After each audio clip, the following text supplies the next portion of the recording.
और आपके पैकेट के अंदर कितने छापे गए? 441। देखो इसने जब 20 का एग्जाम दिया था तो रियलिटी के अंदर इसके नंबर थे 211 और कोचिंग वालों ने अपना नाम और अपना प्रचार करने के लिए इसके नंबर कितने छापे? 441। देखो हमने कुछ बोल इसलिए हमने कहा ठीक है 441 में फर्स्ट में छपा। जब नीचे वो कोई जानो कि ए छपाया के हुई आगे लिस्ट में नाम आई हो। जानकारी बहुत जरूरी है क्योंकि यहाँ नौका में कुछ ऐसी कोचिंग भी है जो आगे बढ़ा सकती है, कुछ ऐसे भी है जो आपके साथ में रहकर पीछे भी आपको करवा सकती है। और मेरा आर्मी का पेपर मैंने जो कि इसी संस्था में कोचिंग की थी और यहाँ पर भी मैं बड़ा हॉस्टल में रहता हूँ अभी और पहले भी यहीं भी रहता था आर्मी के टाइम। और उसका पेपर पास होने का सबसे ज़्यादा श्रेय हमारे गुरुदेव प्रकाश जी सर को जाता है। जबकि मैंने रात को 12 बजे 1 बजे भी मैथ का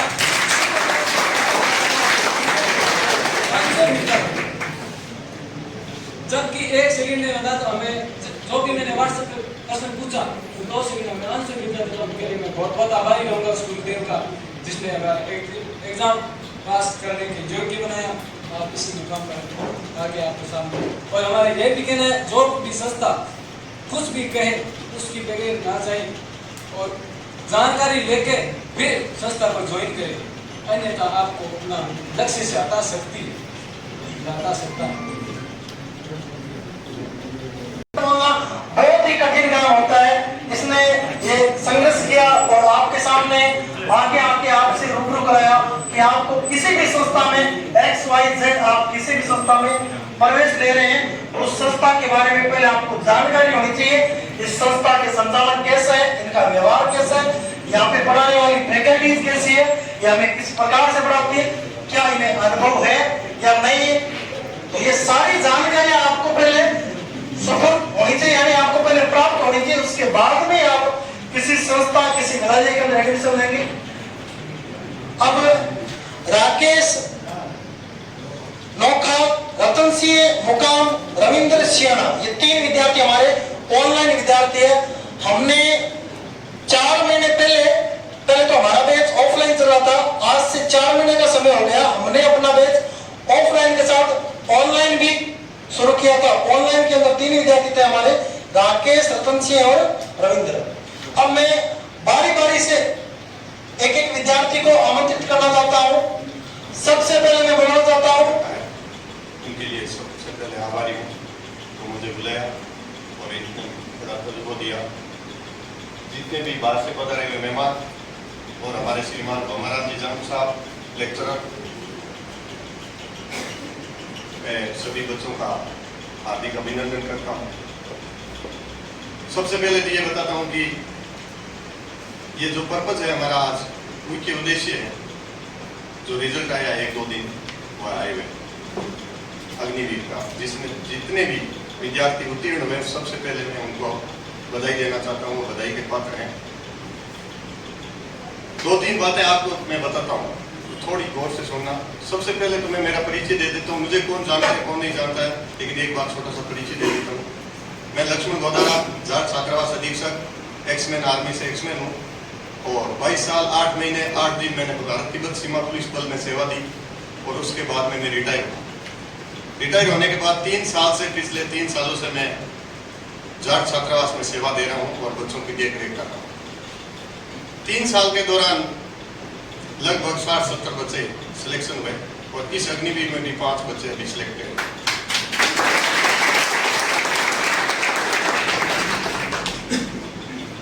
देखो मेरे प्रिय विद्यार्थियों, सबसे बड़ी बात है मेहनत। सब बोलते हैं मेहनत करो मेहनत करो मेहनत करो, लेकिन मेन चीज मेहनत कब होती है जब हमें कोई टारगेट दिया जाता है। सबसे पहले फौज में जब ट्रेनिंग दी जाती है तो टारगेट हिट करना सिखाते हैं। मैं थोड़ा मेरे ऊपर ही बता देता हूँ, थोड़ा समय लूंगा 5-7 मिनट आप। टारगेट हिट करना क्या होता है, जैसे पहले सबसे पहले क्या करते हैं, रिक्रूट नया भर्ती होता है, रिक्रूट बोलते हैं उसको, अपने देसी भाषा में रंगरूट बोलते हैं। क्या बोलते हैं, रंगरूट। पहले पुराना गाना था, आपने नहीं सुना होगा, नाम लिखा दे रंगरूट हो जाओ पलटन में, है तो रंगरूट नहीं, वो रिक्रूट बोलते हैं, इंग्लिश में रिक्रूटमेंट बोलते हैं। तो जब मैं नया नया भर्ती होके गया तो सिपाही जीडी पद पे हुआ, लेकिन धीरे धीरे ऑन प्रमोट होके मैं 12 साल में हवलदार बना और ऑन प्रमोशन नायब सूबेदार से मैं रिटायर आया। तो सबसे पहले मैं टारगेट की बात कर रहा था। टारगेट अचीव करने के लिए सबसे पहले एक बड़ा 6x6 का फिगर 6 टारगेट बोलते हैं, उसको आगे रखा जाता है 1 किलोमीटर एरिया के दूर, और फिर LMG लाइट मशीन गन के द्वारा उसको मैगीपाई और पुल में गोली लगाना सिखाया जाता है। छोटा सा बीच में सबसे पहले बड़ा एक सर्किल होता है, मैगीपाई सर्किल बोलते हैं, जैसे इनर बोलते हैं, फिर पुल बोलते हैं। पुल होता है छोटा सा व्हाइट कलर का होता है, सिर्फ इंच बाई इंच का, और उसको हम शिस्त लेके गोली हिट करते हैं, वो होता है टारगेट। फिर उसके बाद में छोटा टारगेट होता है 11 फिगर 11 बोलते हैं, फिर 1 बाई 1 टारगेट होता है, फिर उस पर हिट करना सिखाते हैं। उसी के सामने आप जब पढ़ाई करना शुरू करते हैं तो आपके सामने 6x6 का टारगेट है। वो आपने क्या करना है, बाकी आउटर इनर सर्किल सब छोड़ देने, हमें आपको पुल पे हिट करना है। आपका एम रात में सोते जागते समय ये होना चाहिए, मुझे क्या करना है। ये नहीं है कि आया तीर मार दिया, अग्निवीर नहीं भर्ती और एफबी नहीं भर्ती, बरो भला ही बढ़िया ज्ञान दे। एक परीक्षा देने से 10 अगर आपको क्वेश्चन याद होते हैं, 500 रुपये आपके अगर लेकर लगते हैं कुछ फॉर्म भरने में, कोई महंगा नहीं, बहुत बड़ा सस्ता है। 10 क्वेश्चन अगर नेक्स्ट पेपर में आपके राइट हो जाते हैं 500 रुपये में, अगर 10 क्वेश्चन एकदम राइट है तो आपके लिए महंगा ही नहीं, बहुत सस्ता है। दूसरी बात है कि आप एम लेके चलो, रात में सोते समय दिन भर पढ़ा है उसका गेन करो, मैंने आज क्या किया। सिर्फ आपने इतना ही सोचना मैंने आज क्या किया, या तो निकल जा रहा हूं तो आज मैंने बहुत बड़ा समय गंवा दिया। समय क्या बोलता है, अगर मुझे तुम बर्बाद करोगे तो मैं तुम्हें बर्बाद कर दूंगा। समय ये बोलता है। आप किताब या कॉपी पे लिख दो, ऊपर लिखो समय हेडिंग में, नीचे लिखो अगर मुझे तुमने बर्बाद किया तो मैं तुम्हें बर्बाद कर देता। सुबह शाम सबसे पहले किताब खोलते ही समय होते 2 घंटे आप YouTube चला लो फ्री, गलत चीज का, या आप वो कौन सा है इंस्टाग्राम चला लो, कोई आपके लेवल बहुत घटिया चीज है। एक बार देखने लगे लगे लगे लगे लगे आपका समय जाता जाएगा, कोई काम की चीज नहीं। आप एक वचनबद्ध कर लो, जब तक मैं सक्सेस नहीं होगा नहीं तो मैं नए इंस्टाग्राम चलाऊंगा, मैं कोई अननेसेसरी ऐप पे चलाऊंगा। हाँ ठीक है, आपके काम की कोई चीज है वो जरूर देना, अननेसेसरी तो मैं टच ही नहीं करूंगा। पहले सबसे पहले पढ़ लेना कि कौन आपका दुष्ट है और सैन भी है। अच्छी चीज यूज करोगे तो सैन है, नहीं तो दुष्ट है। तो मैं छोटी सी एक बात बताता हूँ, अगर अचीवमेंट हासिल करना है तो आपको सबसे पहले आपको दृढ़ विश्वास होना चाहिए, मेरे से बढ़कर मेरे बराबर माइंड किसी का नहीं, और आपको 100% सफलता मिलेगी। एक कुरकुटी कांड हुआ था छत्तीसगढ़ में, 2012 में मैं तैनात था, तो मैं कमांडो टीम में नियुक्त था। QRT बोलते हैं, क्विक रिएक्शन टीम में मैं कमांडर था। आप कभी YouTube खोल के देखना, कुरकुटी कांड देखना। SSC चौबे SSP साहब को वहाँ नक्सलियों ने जैसे अपने भाई जगदीश प्रसाद को शहादत दी थी, उसी प्रकार SSP को वहाँ मार दिया। तो हमारे यूनिट को सूचना मिली कि भाई SSP साहब को कुरकुटी के अंदर मार दिया है, आपको अब जाना है। तो 250 से 300 नक्सली, जब आगे 250-300 नक्सली का नाम लेते हैं ना तो बड़े बड़े पीढ़ी का हो जाते हैं। और मेरे को QRT टीम थी, हम 25-30 बंदे थे। बोला एक इस यूनिट की QRT भेज दो, इस यूनिट की भेज दो, इस यूनिट की भेज दो। मेरे पे हमारे कमांडर था, बता दिया कि भाई ऐसे ऐसे नक्सली है, चारों तरफ अम्बुश लगा हुआ है, SSP साहब को मार दिया, कम से कम 20-25 छत्तीसगढ़ पुलिस को भी मार दिया, और आपको वहाँ जाना है, देख लो आपने कैसे करना है। मैंने बोला भाई ठीक है चलो। मौत सामने होना तो सबको ये लगता है कि भाई जिंदगी का अंतिम क्षण है, लेकिन जब टारगेट सामने है कि कुछ नहीं, जिसके लिए हम भर्ती हुए हैं, जिसके लिए आए हैं, अन्न जिसका खा रहे हैं उसका आराम ही नहीं करेंगे, चलो। तो हमने वहाँ अम्बुश लगाया और वहाँ गए तो आप SSP साहब की लाश को ना, डेड बॉडी को टूटी कर दिया उन्होंने काट के। और जो भी पुलिस वाले आए पहले उन्होंने, जैसे यहाँ अभी अम्बुश लगा हुआ है, बम लगा हुआ है, उसके 3 किलोमीटर पहले और लगा दिया उन्होंने। जैसे भी कोई टीम आएगी पहले 3 किलोमीटर घेर के फिर मारना स्टार्ट कर देते। तो वहाँ जब हम गए तो हमने सोचा यार अब इस ऑपरेशन को कैसे, मिशन को सफल करना है। आदमी कम 250-300, इधर से टीम बुलाई, इधर से टीम बुलाई, फिर भी हम 200 आदमी हुए। तो हमारा कमांडर ने सूझबूझ से इतना बढ़िया कार्यक्रम बनाया, इतना बढ़िया मैप बनाया। सबसे पहले एक लेफ्ट से एक राइट से दोनों साइड से फायरिंग करना स्टार्ट किया, फिर इधर से एक टीम घुसाई, 1 बाई 1 करते, उसमें भी हमारी शहादत हुई 25 आदमी। तो सूझबूझ से जो काम लिया था ना, उस मिशन को हमने फतेह किया था। आपका भी देखना यूट्यूब पे, कुरकुटी कांड छत्तीसगढ़, कम से कम 72-73 फौजियों की शहादत हुई उसमें। उस मिशन में भी हमने भाग लिया था। मेरे पास मेडल है, उसका प्रमाण पत्र है, मैं उस मेडल से नवाजा गया था, उसमें कमांडर था। लेकिन हमारा टारगेट था मिशन हासिल करना। उसके 20-25 दिन तक तो हमारे को दिल्ली, बॉम्बे, कहाँ जाके मेडल देना, सबने प्रशस्ति पत्र देना, बढ़िया बुलाना, सबने हर चीज़ वाई होती थी। जब आप मिशन को हासिल कर लोगे ना, अभी जैसे अग्निवीर में सफल हुए, तो वाई होगी, गांव में होगी, फलाना छोड़ो, नौकरी लाएगी। आप नए जान 100% तक सूचना पहुँच गया। मैं तो भर्ती गया 1997-98 ने फोन आ, ने कोई सोशल मीडिया, ने कोई बात हो, दिखती था लाग तो अब तो 1 मिनट में आगे पीछे सगला ध्यान आ गया। तो मैं ज़्यादा बात इनको कहूँ अग्निवीर के लिए। अग्निवीर जो भाई भर्ती हुए हैं, इनका फिजिकल नेक्स्ट है, फिजिकल और मेडिकल। जब बंदे का कोई रिजल्ट आता है तो एक मन में जुनून हो जाता है, यार मैं तो पास हो गया ना, क्या नौकरी लगे। वो क्या करता है, बाइक यूज करता है, बाइक यूज करके फिर तो हवा में हवाई जहाज की तरह उड़ाता है, 2 पीछे चढ़ा लिया, सिगरेट खा ली, अब बहुत लेकिन वो आपके लिए काल का दिन है। कोई पता नहीं वक्त का कब कहीं एक्सीडेंटल हो जाए और छोटी सी चोट, छोटा सा नुक्स आपको जिंदगी भर पीछे लगे। आपने सेफ्टी रखनी है, सबसे बड़ी बात। मेरे छात्रावास में जगदीश प्रसाद दोदारा था, 500 गाँव का, ओलंपिक ग्रामीण खेल चल रहा था, पास हो गया, सब कुछ हो गया। फाइनल उसको मतलब वो लेटर बुलावा भी था। ओलंपिक गेम में खेल रहा था, गाँव में खेलते खेलते घुटने पर किसी का स्वर लगा, घुटना लेगामेटिक प्रॉब्लम हुई, ऑपरेशन करवाया, जयपुर ऑपरेशन कराया, ठीक हुआ। उसका तो एक्सटेंशन हो गया 1 महीना और उसने ज्वाइनिंग करी, अभी ट्रेनिंग कर रहा है। लेकिन एक्सटेंशन नहीं हो, फिर क्या करें, बंदे की लाइफ बेकार।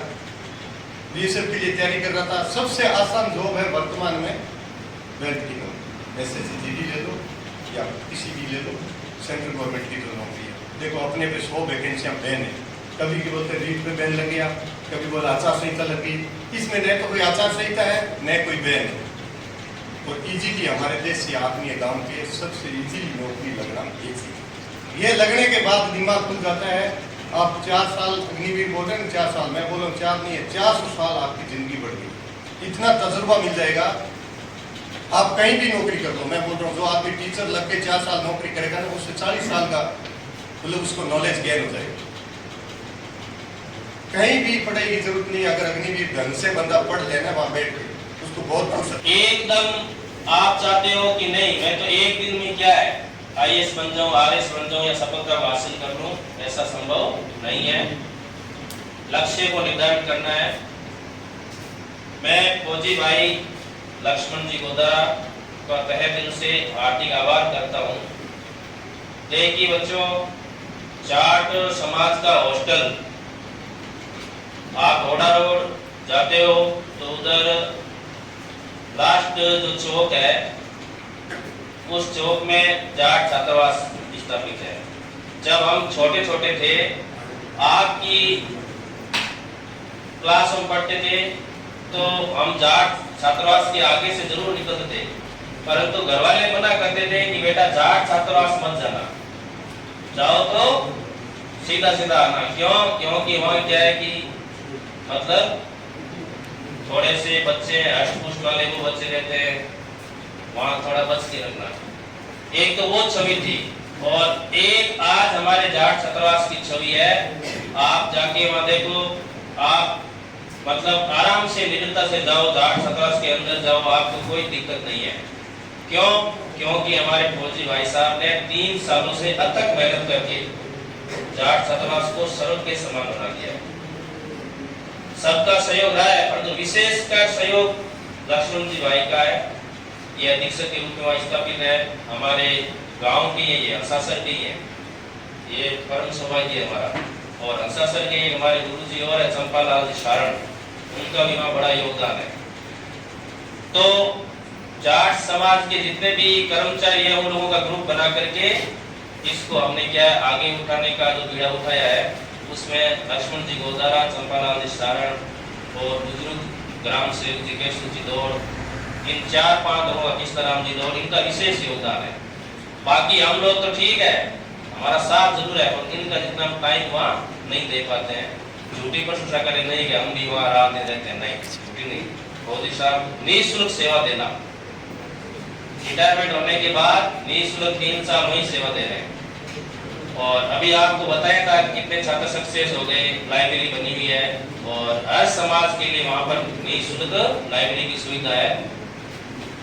तो सबसे बड़ी बात है, आप अपना लक्ष्य निर्धारित कर लो, लक्ष्य को प्राप्त करने के लिए दिन रात क्या करो, मेहनत करो। ऐसा नहीं है कि कुछ बच्चे होते हैं साल भर पढ़ाई नहीं करते हैं, एग्जाम का टाइम आता है लास्ट में महीना भर पढ़ लिया और मैं क्या है अच्छे अंकों से पास हो जाऊंगा, मेरिट पा दूंगा, संभव नहीं है।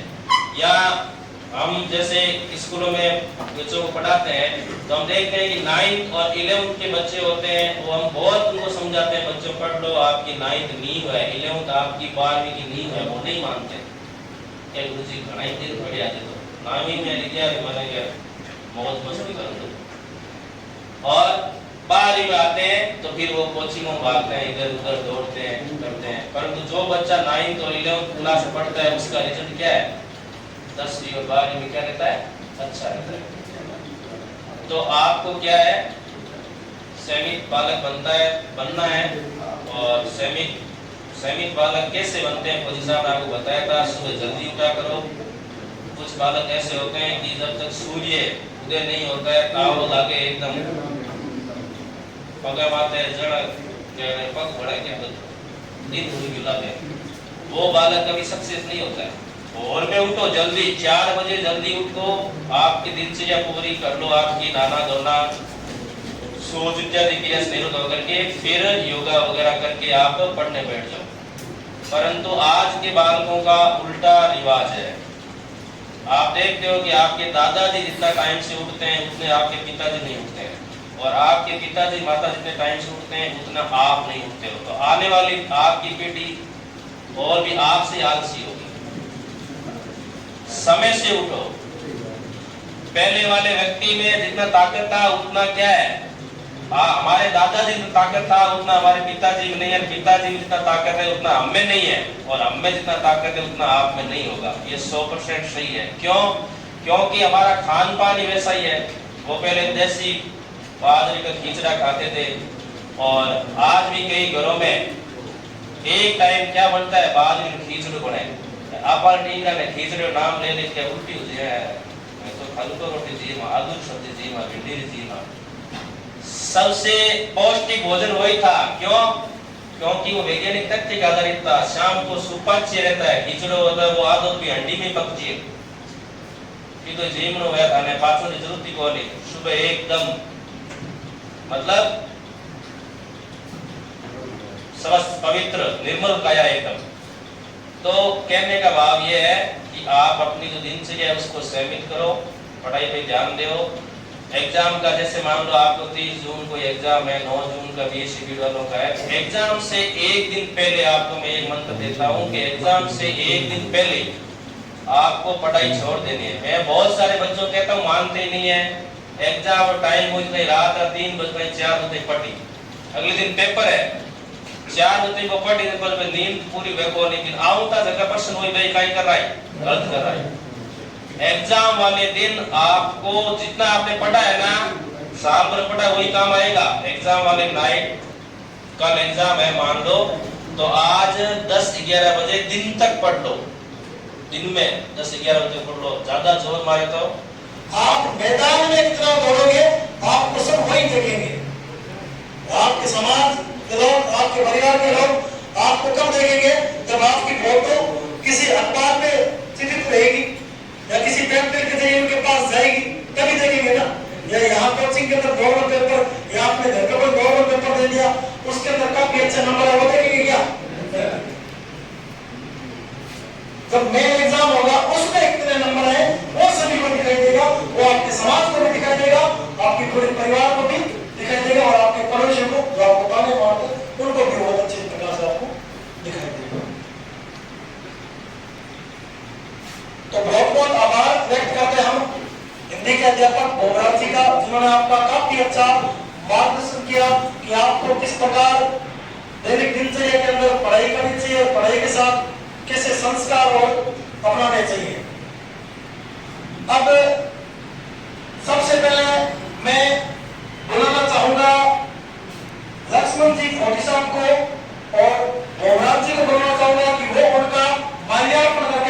करेंगे, हमारे सामने आएंगे। सबसे पहले लक्ष्मण जी गौड़ा, आप सबसे पहले पहुंचियो, फिर आप आएंगे, उनके बाद बच्चों का कहना है, बच्चों से पूछा था, बच्चों का कहना है कि जो मेहमान है पहले उनकी खातिरदारी करती है। लक्ष्मण जी पहुंची से हमारे विद्यार्थी और चयनित अग्निवीर के विद्यार्थी का और भाई में करूंगा और गर्मी का समय में ज्यादा टाइम नहीं लूंगा। सबसे पहले मैं बाहर से जो है जाट छात्रावास के अधीक्षक फौजी भाई लक्ष्मण जी हैं, इनका मैं आभार व्यक्त करूंगा। इन्होंने अपना कीमती समय निकाला और आपके बीच में आए और आपको संस्कार के प्रति आपको किस तरह अपना मतलब जो जीवन है ये मतलब आपको संवारना, इसके बारे में बताया। इसके लिए मैं तहे दिल से फौजी भाई लक्ष्मण जी का आभार व्यक्त करूंगा। इसी के साथ में जो हमारे गुरुजन है, मेरे गुरुजन है, मैं इनसे पढ़ा हूँ, गोमाराम जी इनसे मैं पढ़ा हूँ। नौका 11वीं और 12वीं मैंने नौका सीखी थी, ठीक है। तो परसेंट कोई मायना नहीं रखता है, परसेंट में मैं बता रहा हूँ, रियलिटी मेरे कोई ज्यादा परसेंट नहीं है। मैं 12वीं में और 10वीं में मेरे बहुत कम परसेंट है, ठीक है, आप अनुमान लगा सकते हो, ठीक है। लेकिन मैंने इनसे इतना तजुर्बा, इतना मतलब आप लोगों के बीच में या परिवार में या किसी समान समारोह में या मतलब 10-15 बेटे हैं लोग, उनके बीच में रहना और मेरा व्यवहार है ना, जो इनकी देन है, इनकी और जो मेरे गुरुदेव है इनकी देन है। इन्होंने मेरे को मतलब जीवन के अंदर रहने के लिए मतलब मेरा जो दिशा निर्देश दिए, मतलब विचार दिए, मतलब आपको पॉजिटिव विचार रखना है, किसी के बारे में द्वेष भावना नहीं रहे, इनके लिए मैं इनका भी तहे दिल से आभार व्यक्त करता हूँ, ठीक है। उसके बाद मैं ज्यादा समय नहीं लूंगा। जैसे फौजी मनीष है, फौजी तो है ही तय, और मैं भी ये काम मैं करता हूँ, उसका रिटर्न पास हुआ है और भी मेरी और आपका भी मतलब इसके साथ में आशा तय रहेगा, मतलब आगे जो मेडिकल होगा और फिजिकल होगा ये मतलब इसका क्लियर होगा, हमें पूर्ण रूप से क्या विश्वास है, ठीक है। उसके बाद में इन्होंने बोला कि जैसे मैं पहले कोचिंग में पढ़ता था, नाम लिया कोचिंग का, तो मेरा कहना ये, इनका जो कहना है आप नेगेटिविटी मत फैलाना, ना तो आपको नेगेटिविटी फैलाना, ना कोई दूसरा फैला तो उसको भी क्या समझाना है, अलग तरह से फोकस देना है। क्या करना है कि इनका कहने का ये मतलब नहीं है वो कोचिंग वाला जो गलत है, नहीं, कोचिंग वाले सारे समय इनका कहने का मतलब ये है मैं भी कोचिंग चला रहा हूँ। क्या कर रहा हूँ? कोचिंग चला रहा हूँ। तो आप लोग क्या कर रहे हो, पढ़ रहे हो, आप लोग हमारे पीछे यदि खींच रहे ना तो आपकी जिंदगी जो क्या बार बार नहीं, ठीक है। आप लोगों को इतना गौर जो है गौर से क्या ध्यान से देख रहे हैं, मतलब क्या चल क्या रहा है रियलिटी, चाहे मैं भी हूँ, चाहे सोलन जी भी क्यों, चाहे शारदा कोचिंग भी हो, चाहे और भी कोचिंग भी हो, ओनली फॉर थाने टारगेट पर फोकस कर, ना कोई कोचिंग के प्रति जो हमारे को दिवस भावना थे भी दिवस भावना के साथ में थारो टाइम खराब गया, थालो का ऊपर नहीं हो पाएगा थे हमारी वजह पर तो आज इस थालो का कॉल करनी है, थालो का आज नेगेटिविटी नहीं रह जाएगी, बात कोचिंग मीडिया, बात कोचिंग मीडिया, सारी कोचिंग का सम्मान है। बाकी थालो का इन चीजों इतनी सीख लेनी चाहिए। कहीं ना काल सरवण जी भी हमारा भाई है, सरवण जी भी संचालक है, मैं भी संचालक है या दूसरी कोचिंग संचालक है, मैं भी और भ्रमित प्रचार नहीं करता, रियल चीज है, बातचीत थानो का देख रहे थारो हक है, क्योंकि थे आज कीमती समय थारो दे पढ़ आओ, फीस नहीं आओ, बिंगे बाद में जड़ तक ध्यान जाना है, गार्जियन अनुसार लाओ, कोचिंग आ करो चाहे दूसरी करो। बाकी एक चीज आप बताइए कि टाइम मत खराब करो, फोन के बारे में बताइए, मोटा मोटी में बताओ, ज्यादा टाइम कम है ना। तो एक तो बताइए फोन में भी कवर है, मतलब हाथ की माता की फोटो रखो, बोल भी रखो, संस्कार रूप में जीवन जियो, और गली नहीं कि गली किसी मोहल्ले में गुजरो ना तो लोग यहाँ बात करेगा फलाने को छोड़ो या छोड़ी जा रही है, मतलब बढ़िया गुणवत्ता पर प्रतीक दिखना चाहिए था लोगों बातचीत होनी चाहिए। और पढ़ लिखने का मतलब होगा सारा मतलब पढ़ लिख सर्विस को सर्विस वालों की कोई बड़ी बात नहीं, लेकिन अपन लोगों में एक गुण होना चाहिए कि अपन में कुछ है, अपन ने माता और पिता का मतलब क्या, अपनी जो नजर है उनकी वो क्या करनी है, ऊपर रहनी चाहिए, नीचे नहीं रहनी चाहिए। ऐसा नहीं कि मतलब हम ये उम्र है 25 की उम्र में मतलब कहीं भटक जाए और अपने माता पिता का मतलब क्या है अपमान करते हैं, और उनकी क्या है बेइज्जती रूप में क्या थोड़ा गलत काम करते हैं। आपको दिशा निर्देश देने वाले मैं मतलब विश्वास करता हूँ अच्छे हैं, प्रकाश जी है, विनोद जी है, और लाल जी है, और जो गोमाराम जी है, और भी स्टाफ है। और आप अच्छी दिशा निर्देश में हो, अच्छे दिशा निर्देश में पढ़ो और अच्छी से अच्छी मेहनत करो। मैं आपसे भी अपील करना चाहूंगा कि जो आगे बीएसटीसी का परिणाम आएगा, जो मतलब आप बीएसटीसी भेज के हो, तो आप आज इनको देखकर मतलब आप ये परिणाम लो कि हमें भी आने वाले समय में जो हमारा रिजल्ट आएगा उस समय हमें भी क्या है इस मुकाम तक आना है, किस तरह आना है, कैसे आएंगे, क्या टाइम टेबल है, क्या शेड्यूल है, मतलब आपको चूज करना पड़ेगा। हमारा काम है आपको दिशा निर्देश करना, और आप पढ़ाई कर रहे हो तो पढ़ाई में सबसे पहला काम है, मेरे गुरुजनों ने बताया मेरे को कि आपका जो पढ़ाई कर रहे हो सबसे पहले आपका मतलब अनुशासन होना चाहिए। यदि आपके पास में अनुशासन है तो आपकी पढ़ाई की जो क्या है उसका ले बढ़ जाएगा, पढ़ाई करने में क्या अपने आप ही क्या आपको मतलब थोड़ा सारा मिल जाएगा। यदि अनुशासन नहीं है ना तो आप चल मेरा पढ़ाई कितने घंटे 12 घंटा 15 घंटा कोई शेड्यूल नहीं आपके पास में, कभी आप 4 घंटे पढ़ रहे हो, कभी आप 5 घंटे पढ़ रहे हो, कभी आप पढ़ दे रहे हो, तो ये चीज गलत है। निरंतर नियमित बूंद बूंद करो परिचय लक्ष्मण जी की हो तो थालों का अभी घड़ो खाली है, एक एक बूंद थालों का घड़ो बढ़ रहा है। ठीक है, ज्यादा मैं टाइम बोल रहा हूँ, वापिस मैं एक बार को मैं भगवान जी और फौजी भाई लक्ष्मण जी को आभार व्यक्त करूं, इनके सामने आभार व्यक्त मैं भोजना को भी करूं, ओला और मां सामने की टीम में जो 6-7 स्टाफ है मेरे पास में, सबको मैं आभार व्यक्त करूं कि आन लोगों ने मैं आज तक ना तो मैंने पर्सनल मीटिंग ली ना मैंने कभी कुछ किया, क्यों कर रही हूं मैं सोचूं मतलब आगे कोचिंग है मेरे विचार धारणा जगह आओ मिलती है और सारा स्टाफ एक महीने बढ़ रहा है, सारा स्टाफ एक बढ़ रहा है, मेहनत करी है। मैं आज तक किसी स्टाफ ने बोल थारो सिलेबस अधूरा थे, टाइम पर पहुंच जाओ, टाइम पर पहुंच जाओ थे, मतलब थोड़ा धीमे बढ़ाए। ठीक है, आन लोगों ने टेंशन है, आन लोगों ने खुद ने सोचा है मतलब आप थाने आप मान पढ़ा रहे, बहुत बढ़िया पढ़ा रहे हैं। पहले बेच में बीएसटीसी को 54 बच्चा 17 बच्चा सिलेक्टेड हुआ, जो बेच मतलब मैं कोचिंग करी 23 जुलाई 2023 की करी, तो थोड़ा लेट हो गया। ठीक है, टाइम भी कम मिला, के बावजूद भी मेरी टीम ने मेहनत करी, मेरी टीम का मतलब बेच का बच्चा वाला मेहनत करी, रिजल्ट का भी बढ़िया है। के बाद में मैं बेच निकाली जीडी को, जबकि वो रिजल्ट अभी आना हुआ है, 4-5 दिन में आ जाए, 10 दिन में तो कन्फर्म है रिजल्ट आ जाए, और रिजल्ट आ जाए कन्फर्म है। मैं थानों वाले बताऊं कम से कम नौका में इसी कोचिंग में जो मतलब सबसे ज्यादा बच्चे हमारे पास बैठे, कारण रिजल्ट ऐसा नहीं मतलब मैं गया मतलब सीधा मतलब जैसे सब्जी ला रहे बाजार से मतलब आजा भाई मैं मजा मतलब कोचिंग चल नहीं, रिजल्ट था, क्लास में आते थे बच्चे, क्लास से सारी नियमित रूप से मिल रही उनको, मतलब उन्होंने ज्वाइन की और मेरे पास में 130 बच्चे थे जीडी के अंदर। ठीक है, और 2 बेच निकाले मैंने, एक तो लगभग 50 की समथिंग था और एक 80 प्लस था। ठीक है, उसके बाद में कम से कम मैं बता रहा हूँ आपको जीडी में फाइनल सिलेक्ट हो गए, 100 फाइनल सिलेक्ट हो गए, लगभग 25 और 30 के बीच में रहेंगे फाइनल। तो जीडी का सम्मान समारोह है, उसके साथ में मैं सम्मान समारोह रखूंगा, जिसके साथ में जो आप बैठो ना उनका सम्मान समारोह होगा, तो आप भी मतलब उसे मुकाम तक आने का मतलब जो है क्या लक्ष्य अटल कीजिए। आज से भी है ना और मेहनत कीजिए, मेहनत कर रहे हो लेकिन थोड़ा आप और परिवर्तन करोगे आज से, कि हमें भी जीडी के जो भाई बंधु है या बहने इनका मतलब सिलेक्शन हो गया है होगा, तो उनके साथ में क्या हमें भी सम्मानित होना है। सम्मानित होते हैं जब आप मतलब आपको रियल पता जब चलेगा आप माता पिता के रूप में हो, रियल में सम्मान का जो है ना ये रूप बहुत बड़ा है, चाहे छोटा हो चाहे बड़ा हो। जब माता पिता का जो मतलब लड़का होता है वो सम्मान होता है ना, तो माता पिता को मतलब इतनी खुशी होती है हद नहीं है, रियल बता रहा हूं मैं आपको। ठीक है, तो आप लोगों ने भी किया मतलब माता पिता को क्या करना है, खुशी देनी है। माता पिता ने आपको मतलब इतना बड़ा पाप पोष किया, तो मेरा कहना इतना ही जब पढ़ो यार पढ़ो, बाकी माता पिता का मतलब फर्ज जो पूरा है असलियत रूप से मतलब अच्छे तरीके से निभाना है। कहीं ऐसा नहीं हो कि हमारी वजह से माता पिता को क्या नीचे जाना। ओनली बात मैं एक बता रहा हूं, ज्यादा कुछ बोल नहीं, पढ़ने के बारे में भी इतनी बोली, बाकी पहली है माँ और बाप की इज्जत। यदि माता पिता की इज्जत करो तो शोहरत है, पढ़ाई भी सक्सेस है, थे भी सक्सेस हो, कोई थाना गलत को मांगो अपमान करा तो आज सो रहे पापा सक्सेस भी होने में काबिल क्यों सब पहला माता पिता को है। माँ था लोगों ने सूखे में साने खुद के लिए पाले में सोती, तो कोई फर्ज था लोगों ने निभा रहा और माँ को फर्ज निभा भी कौन सका। ठीक है, ज्यादा मैं टाइम बोलूं, उसके बाद में प्रकाश जी का